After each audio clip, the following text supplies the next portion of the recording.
Sir. ஓ, நீங்களா? வாங்கோ. நான் உங்க கூட கொஞ்சம் பேசணும். பேசுவோமே. நான் என்ன செய்யணும் சொல்லுங்க. இத பாருங்க, என் ஐடென்டிட்டி. சரி, மேலே சொல்லுங்க.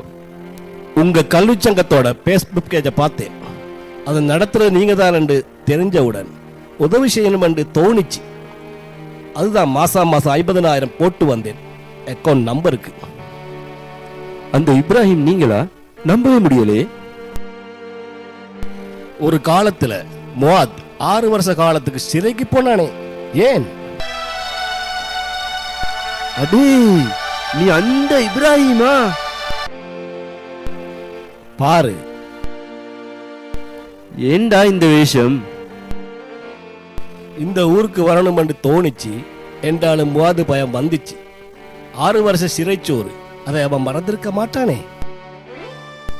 போதும்டா, இந்த வேஷத்தை கலைச்சிடு. இப்பயே என் கூட வந்துடு என் வீட்டுக்கு.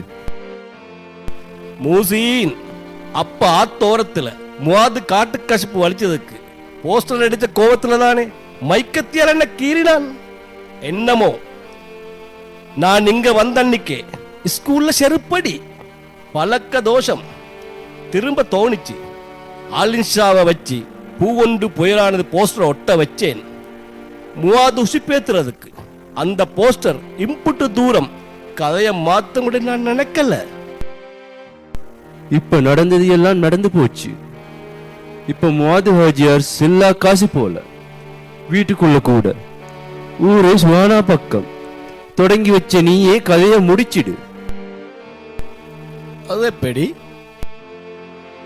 இப்ப முதல் தேவை முஆது ஹாஜியாரோட மகன் ஆதிஃப இந்தியாவுக்கு அனுப்புறது.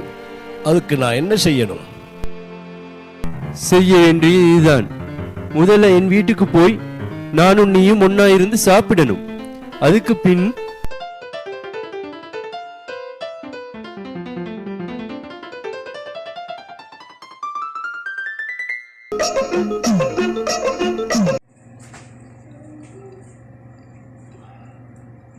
ஓ, நீங்களா? வாங்கோ, பேசுவோமே. நான் என்ன செய்யணும் சொல்லுங்க.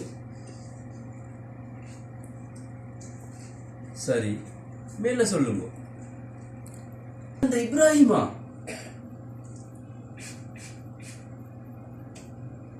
ஏண்டா இந்த வேஷம்?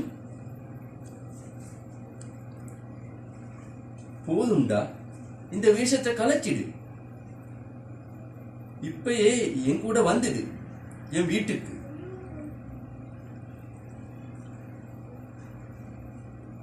இப்ப நடந்தது எல்லாம் நடந்து போச்சு.